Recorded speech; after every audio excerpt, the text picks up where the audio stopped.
I'm Greg Johnston, CEO of Carl Data Solutions, an industrial Internet of Things company that provides big data solutions for monitoring critical infrastructure. Carl Data offers machine learning and predictive analytics features through our cloud-based applications to deliver key asset-saving operational insights from massive amounts of data. Carl Data trades on the CSE, symbol CRL, and the Pink, symbol CDTAF. For more details on Carl Data, please visit carlsolutions.com.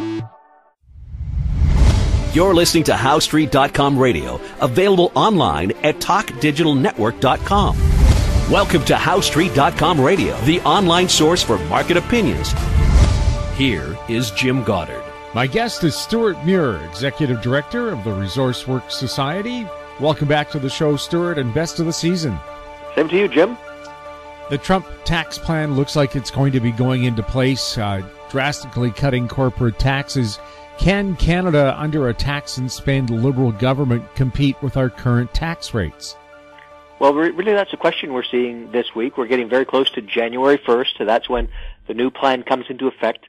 But we can see that those tax rates in the U.S., which traditionally have actually been quite a bit higher than Canada's, are going to be lower. And I remember a few years ago, after the government lowered the federal corporate business tax, hundreds of businesses moved their head offices from the U.S. to Canada to take advantage of that lower tax rate. Could we see those same companies pack up and leave and go back to the U.S.? Well, I think when you look at some of the experts who are analyzing this, like Jack Mintz from the University of Calgary, a real expert in this area, he's concerned that Canada is going to be sideswiped by what's happening. So, yeah, I think we need to look at the details of this, Jim. The Trudeau government said he wanted to give tax breaks to the middle class, increase taxes for the higher 1%, but can they still afford to do that? Because that 1% tends to be the people who provide all the jobs. Well, there's that, and then there's things like the carbon tax that add costs for everybody, whether it's businesses or individuals. And as we keep, racking these up and raising the carbon tax, that is affecting competitiveness. It might be done for good reasons, but if it creates this disparity with the world's largest economy that just happens to be our largest trading partner and our next door neighbor, then we're the ones who are going to be sideswiped first. So what should the Trudeau government do right now? Okay, so they're looking at a number of things. They've got dividend exemption. That's an area they want to look at.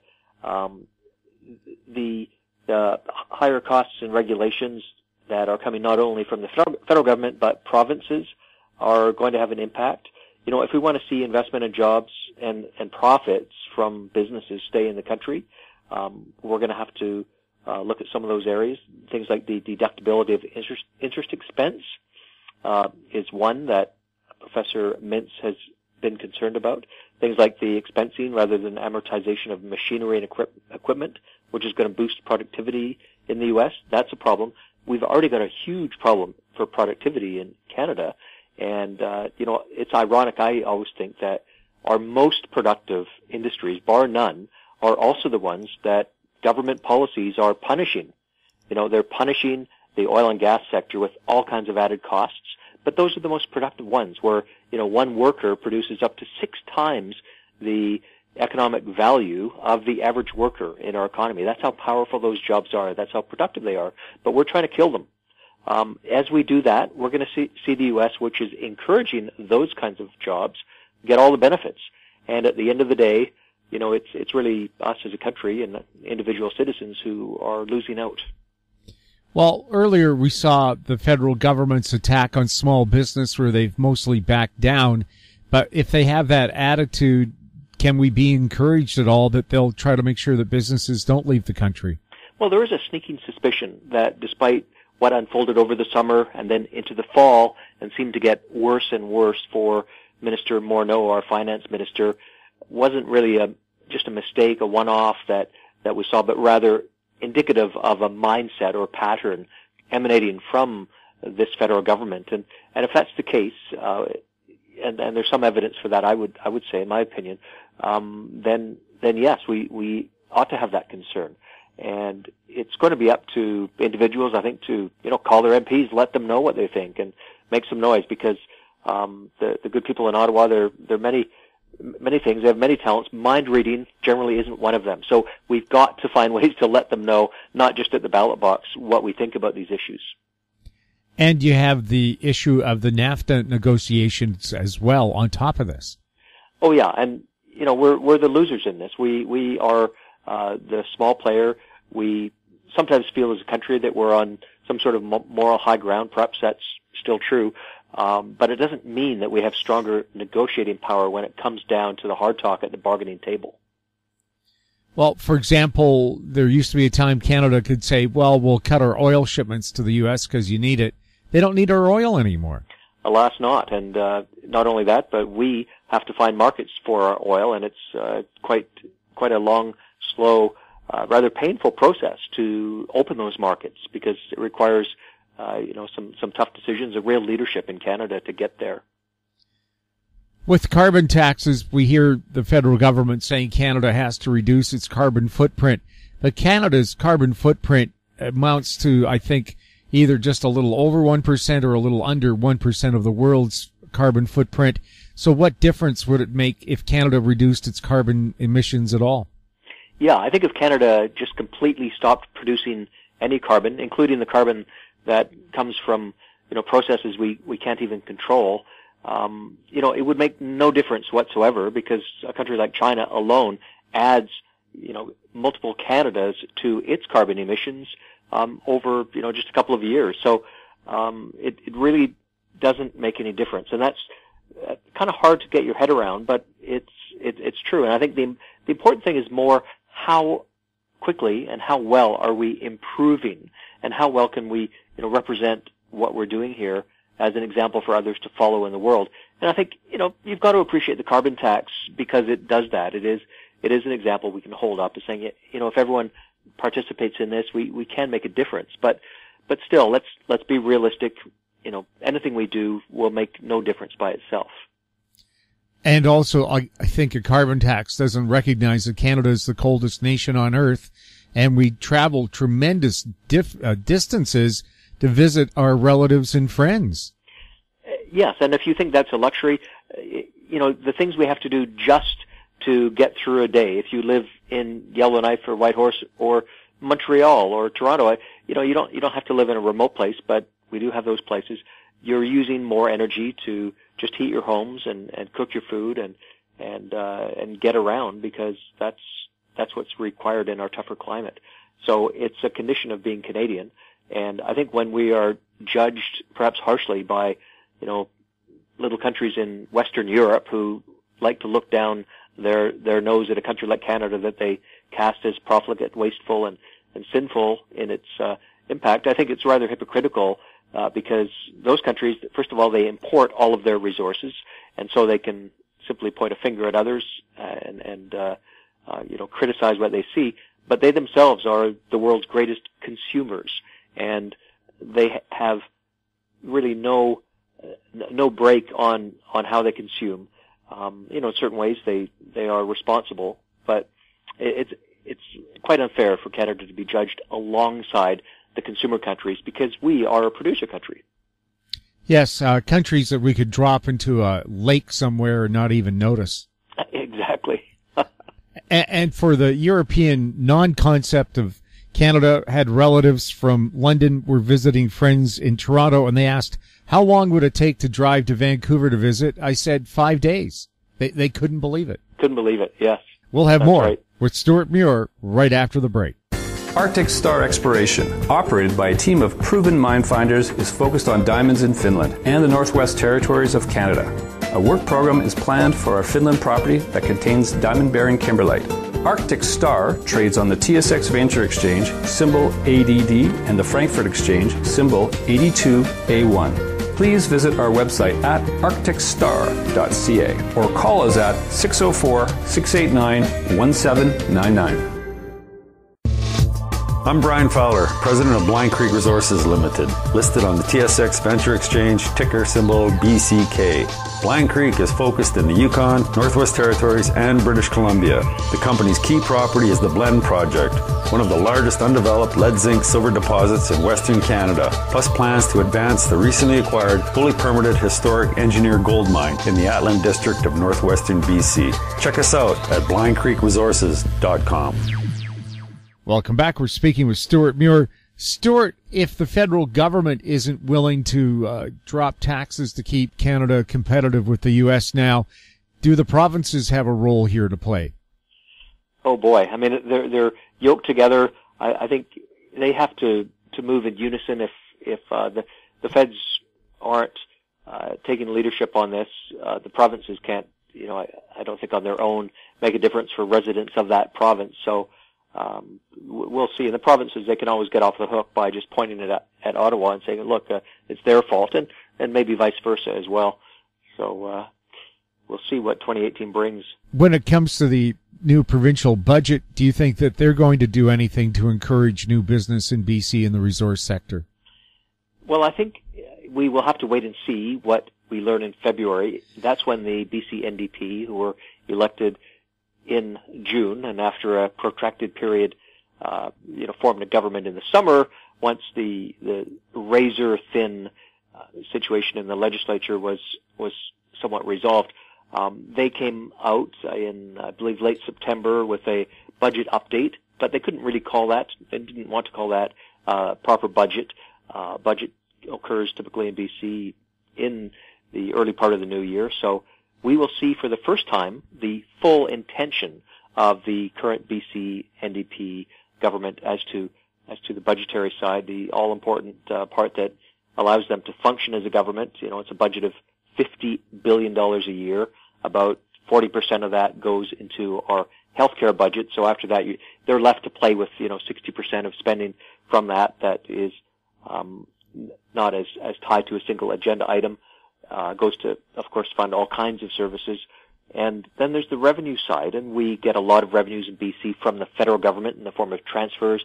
There's income tax, there's other taxes like your PST and the levies you pay for your car and all that. All these things add up to the basket. But then they also have this really important area of royalties that are paid from companies that develop resources, whether it's the natural gas industry in the northeast or all the mines we have operating and exporting shipments that greatly enrich the state coffers, or in forestry, which is, of course, a huge driver. And all of these things are royalty-paying activities that contribute significantly, not just in the income taxes that their employees pay and all the services that they stimulate, but the royalties they pay. So when you throw that in, it's pretty important. It's not like a majority of the income, but it's a big chunk. And, every BC government in history has wanted to ensure that component was part of their plans. And, the question right now, I think, is how the new NDP government is going to show it's committed to those revenues in future. And that'll be, I'm sure, something that's occupying the minds at the Ministry of Finance right now as they crunch those numbers and make sure it's all balanced out come February. We'll have more with Stewart Muir right after this. I'm Bill McWilliam, president of Cascadero Copper, CCD on the TSX Venture Exchange. Cesium is one of the world's rarest metals with a growing industrial demand. Drilling is underway on our Tehran property in Argentina to prove up a cesium resource. Cascadero's patent-pending leach process has the potential to make Cascadero the lowest cost supplier of cesium in the world. Visit our website, cascadero.com, or phone us at 604-924-5504. Keep informed. Receive our weekly recap of thought-provoking articles, podcasts, and radio delivered to your inbox for free. Sign up for the HowStreet.com weekly recap on our homepage, HowStreet.com. Welcome back. We're speaking with Stewart Muir. Stewart, looking back at 2017, we had good news as well as bad. Can you maybe bring up some of the highlights for you? Yes, and by nature, Jim, I think you know this, I'm a bit of an optimist. I'm not the pessimistic, dyed-in-the-wool type. And looking at 2017, I thought there was a real mix of good news and bad news. We had things like the wildfires. I mean, that's probably for a lot of people just casting an eye over the year, not just for the photographers and the images that came out of the interior of BC through this devastating summer, but the impact that had on communities and lives, the First Nation communities, really small, vulnerable places at the best of times that are precarious in their existence, wiped out in all kinds of communities. It was a year to remember, and yet the people of the province came together. We saw a huge volunteer effort where I work. One of our employees went out and volunteered a lot of time to help people get settled, at least into temporary accommodation during the wildfires, and we were happy to see that effort. And thousands of people did that kind of thing around the province. It sure makes you feel good being in British Columbia at times like this. But the net effect was devastating for all kinds of reasons, for wildlife, for jobs, generally jobs in the forest industry, especially because that's not going to rebound tomorrow. Those forests we've lost that will have a long-term impact on how we operate on the land. I thought good news, in my opinion, Site C was very good news for BC. The fact that we are committed to building lower cost green energy that fits into the agenda that I think most people in the country have agreed to. Obviously, some people not thrilled about the Site C decision, but in balance, I think it will prove out. Things like the Ajax mining decision more recently at the end of the year. I think a lot of people are scratching their heads who are in the mining field, wondering if this signifies a new approach to mining development in BC. They don't really know. I think there are some principles from the BC government's commitment to UNDRIP, the United Nations Declaration of the Rights of Indigenous People, that are going to have to be worked out and communicated and negotiated to some extent as we learn more. But on the other side of the balance sheet on that, we had the Bruce Jack mine up in the northwest of the province start to pour gold this year. Fantastic mine, one of the richest deposits of gold ever, that has been through the incredible efforts of one individual, Bob Quartermain, a visionary who went and identified that deposit and did what needed to be done. And it's just an incredible driver. Most of us will never ever get there, to see the actual mine because it's so remote. But every day it's making a difference in what it pours into the BC economy. So it's so great having that. Bad news was when the Pacific Northwest LNG project, Petronas project, you might call it, went away, was killed by its backers. That was a very sad day. They called it Black Tuesday, I think, in the Northwest, because expectations were so high that would move ahead. But on the other hand, on the good side, is that the Santa side? There was the LPG, the liquefied petroleum gas, that is going to be exported from Prince Rupert. They're building a terminal. There's shovels in the ground up there. It's happening rapidly. There's other things in the north for LNG being developed, and that's good. Maybe on the bad side was the uncertainty around salmon farming. That's an industry that creates 3,000 jobs, $1.5 billion in economic value that suddenly, almost out of nowhere, was sideswiped by an action by one minister in the provincial cabinet who took an action which seems like the Premier Horgan, was surprised by and I think fortunately stepped in and took over the reins of this to say, look, we'll be taking a reasonable, rational approach to this.